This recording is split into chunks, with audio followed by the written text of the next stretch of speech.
As I mentioned before, equations behave a lot like sentences, as they are statements that give you information. In this video, you will learn what a linear equation is, and what a system of linear equations is. As a matter of fact, you will be solving your first system of linear equations, which is extracting all the possible information from that system.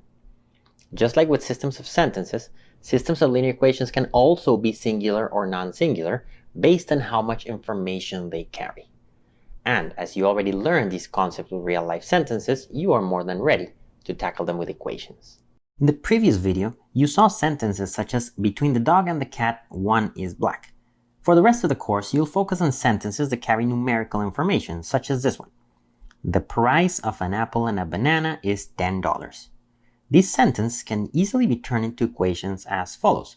If A is the price of an apple and B is the price of a banana, and the equation stemming from this sentence is A plus B equals 10.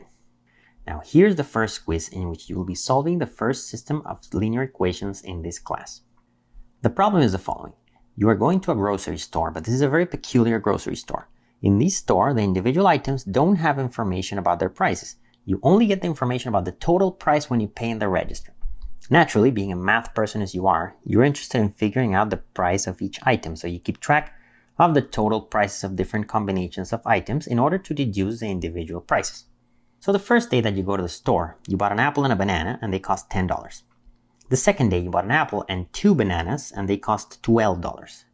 And the question is, how much does each fruit cost? So several things may happen. You may be able to figure out the price of the apple and banana, or you may conclude that you don't have enough information to figure this out. Or even more, you may conclude that there's a mistake with the prices given this information. All of these are options in the quiz. And the solution is that apples cost $8 and bananas cost $2 each. Why? Well, from day 1, you can see that an apple plus a banana is $10. From day 2, you can see that an apple plus 2 bananas is $12. So what was the difference between day 1 and day 2? Well, in day 2, you bought 1 more banana than in day 1. Also, in day 2, you paid $2 more than in day 1. Thus, you can safely conclude that that extra banana you bought on day 2 cost $2. The extra $2 you paid on day 2 were because of that extra banana you bought on day 2. And now that you know that bananas cost 2, well, how much do apples cost? Well, from day 1, you can see that an apple and a banana cost $10. So if a banana costs $2, then the remaining $8 must correspond to the apple. Thus, each apple costs $8 and each banana costs $2. Now here's quiz 2. The scenario is the same, except the prices in the store are a little different. And you also bought different quantities of fruits. On day 1, you bought an apple and a banana and they cost $10. On day 2, you bought 2 apples and 2 bananas and they cost $20. The question is, how much does each fruit cost? Remember that the options of not having enough information or having a mistake in the information given are both valid as well. For this problem, the solution is that there's not enough information to tell the actual prices. And why is this? Well, you can use a similar reasoning than before. From day 1, you can deduce that an apple and a banana cost $10. From day 2, you can deduce that 2 apples and 2 bananas cost $20. But these two equations are the same thing. They may not look the same, but in disguise, they're the exact same thing. Because you see, if 1 apple and 1 banana cost $10, then twice of 1 apple and 1 banana cost twice of $10, which is $20. So 2 apples and 2 bananas cost $20. Therefore, the system is redundant because it basically has the same equation twice. It's like that system of sentences where both sentences stated that the dog was black. The system didn't carry enough information. Now, what are the solutions to the system? Well, because the system doesn't carry enough information, the system has infinitely many solutions. Any 2 numbers that add to 10 are a solution to the system. So for example, if the apple's 8 and the banana is 2, then that works because apple plus banana is 10 and 2 apples plus 2 bananas is 20. But if they're 5 and 5, that also works. If they're 8.3 and 1.7, that also works. And even saying that the apples are free and the bananas are 10 works too. So this system has infinitely many solutions because you simply don't have enough information. You don't have the 2 equations to narrow it down to one single solution like you had with the complete system. And now you're ready for a final quiz. Similar scenario, except the first day you bought an apple and a banana and they cost $10, and the second day you bought 2 apples and 2 bananas and they cost $24. Can you figure out how much each fruit costs? And remember, there are still the options of not enough information or a mistake in the information.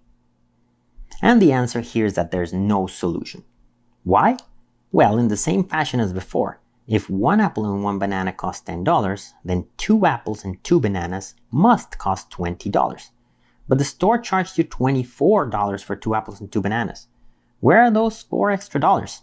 If you assume that there are no extra fees for buying more than one fruit or discounts or anything of that sort, then you must conclude that that extra money must be due to a mistake with the register when you checked out in at least one of the 2 days.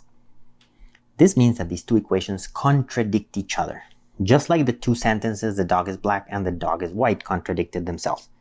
And this concludes that the system has no solutions. So here's our recap. In the previous 3 quizzes, you solved 3 systems of equations. The first one has the equations a plus b equals 10 and a plus 2b equals 12, because the price of an apple and a banana was 10 and the price of an apple and 2 bananas were 12. The second one has the equations a plus b equals 10 and 2a plus 2b equals 20. And the third one has the equations a plus b equals 10 and 2a plus 2b equals 24. The first one had a unique solution, which was a equals 8 and b equals 2.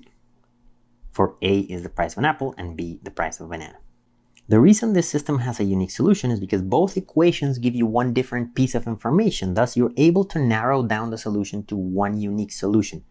For this reason, the system is complete and non-singular.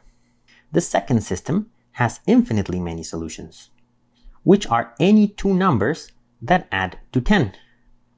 In this system, the 2 equations are the exact same one, so you never had a second equation to help you narrow down the solution to a unique one.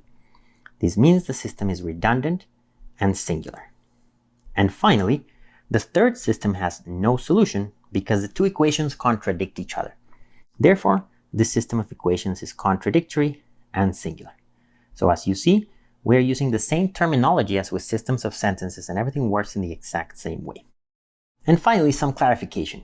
You may have noticed the word linear equation several times. What does that mean? Well, linear equation can be anything like a plus b equals 10, 2a plus 3b equals 15, 3.4a minus 48.99b plus 2c equals 122.5, anything like that. And notice that it can have as many variables as we want, but there's a special rule that must be followed.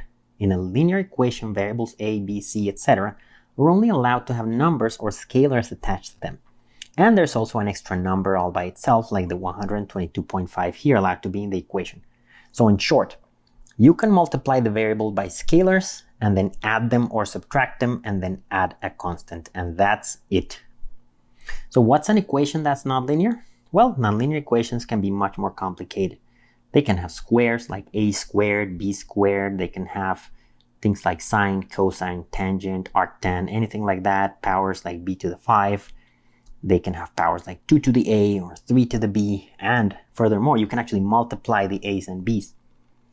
In linear equations, you can only add them, but in a nonlinear equation, you can have ab squared, b divided by a, 3 divided by b, things like logarithms, anything along those lines. So linear algebra is the study of linear equations like the ones in the left. And since they're much simpler, then there are many things you can do with them, such as manipulating them and extracting information out of them. So we're only going to worry about the linear equations in the left, and the reason it's called linear algebra is because it's the study of linear equations.